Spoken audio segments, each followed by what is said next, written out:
Halo, selamat datang semua di Delete Channel. Kali ini kita akan belajar cara memahami cermin cekung, sifat, bayangan, ruang. Oke, sifat istimewa yang pertama dari cermin cekung. Sinar datang sejajar sumbu utama akan dipantulkan melalui fokus. Diulangi, sinar datang sejajar sumbu utama akan dipantulkan melalui fokus. Oke, sifat istimewa yang kedua dari cermin cekung. Sinar datang yang melewati fokus akan dipantulkan sejajar sumbu utama. Diulangi, sinar datang yang melewati fokus akan dipantulkan sejajar dengan sumbu utama. Oke, sifat istimewa yang ketiga dari cermin cekung.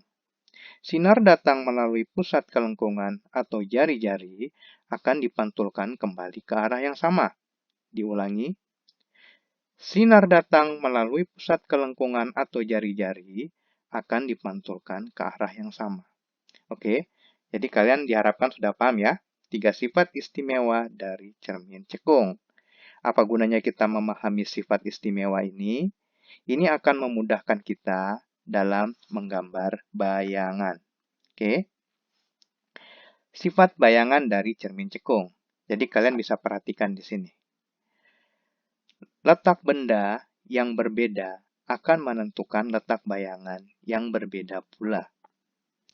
Letak benda di ruang 1, maka letak bayangannya di belakang cermin. Letak benda di titik fokus, maka letak bayangannya di belakang cermin. Nah, kalian bisa menghafalkan ini atau tidak gitu. Jadi kalau bagi kakak sih yang dihafalkan cukup letak benda dan letak bayangan.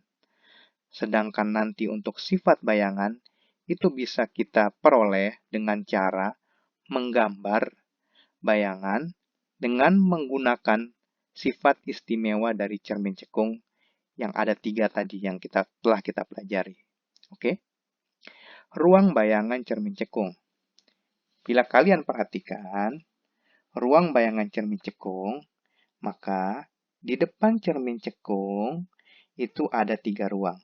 Ruang 1, ruang 2, dan ruang 3. Sedangkan di belakang cermin cekung itu cuma ada 1 ruang, ruang 4. Nah, rumus umumnya adalah jumlah dari ruang letak benda dan juga letak bayangan selalu sama dengan 5. Dan apabila ruang bayangan lebih besar dari ruang benda, maka sifat bayangannya itu diperbesar. Ini kalian bisa hafalkan, boleh ini. Kemudian apabila ruang bayangan lebih kecil dari ruang benda, maka sifat bayangannya itu diperkecil. Kemudian hanya bayangan yang ada di ruang 4 yang memiliki sifat maya dan juga tegak. Selebihnya bersifat nyata dan terbalik. Ini terserah kalian ya, kalian mau menghafalkan atau enggak ya. Oke. Kemudian, ini perlu dijelaskan sedikit. Kenapa benda di ruang 1 bersifat maya? Nah, kita coba ya. Kenapa benda di ruang 1 bersifat maya sedangkan di ruang lainnya itu bersifat nyata? Oke, kita coba. Ada garis sejajar sumbu utama, kemudian dipantulkan menuju fokus. Oke ya, diulangi. Ada garis sejajar sumbu utama, dipantulkan melalui fokus. Oke, ini merupakan salah satu sifat istimewa dari cermin cekung. Kemudian kita coba manfaatkan sifat istimewa lainnya. Ada garis menuju fokus, dipantulkan sejajar sumbu utama. Oke, diulangi. Ada garis menuju fokus, dipantulkan sejajar sumbu utama. Jadi dari 2 sifat istimewa cermin cekung ini, kita bisa menggambar jalannya sinar yang datang ke cermin cekung. Oke. Nah, dengan mengkombinasikan 2 sinar ini, maka bisa kita lihat.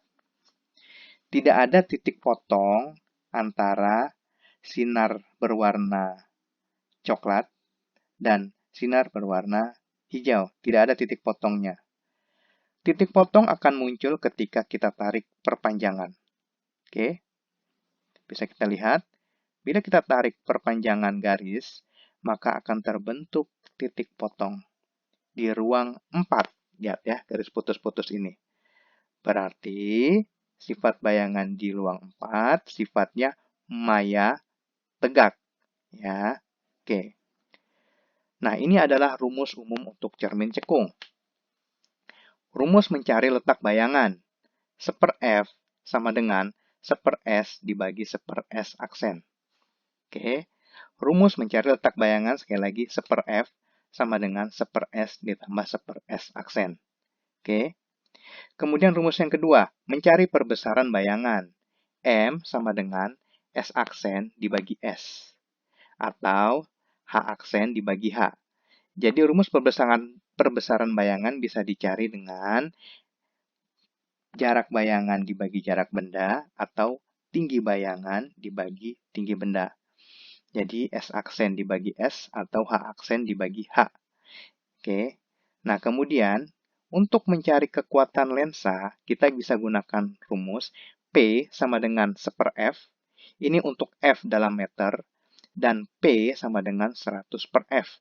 Ini untuk F dalam sentimeter. Oke. Oke, sekian pembahasan kita mengenai cermin cekung. Untuk soal, mungkin nanti kita akan video terpisah. Untuk kalian yang ingin memberi komentar, kalian bisa tulis di kolom komentar di bawah ya. Oke, sampai jumpa lagi.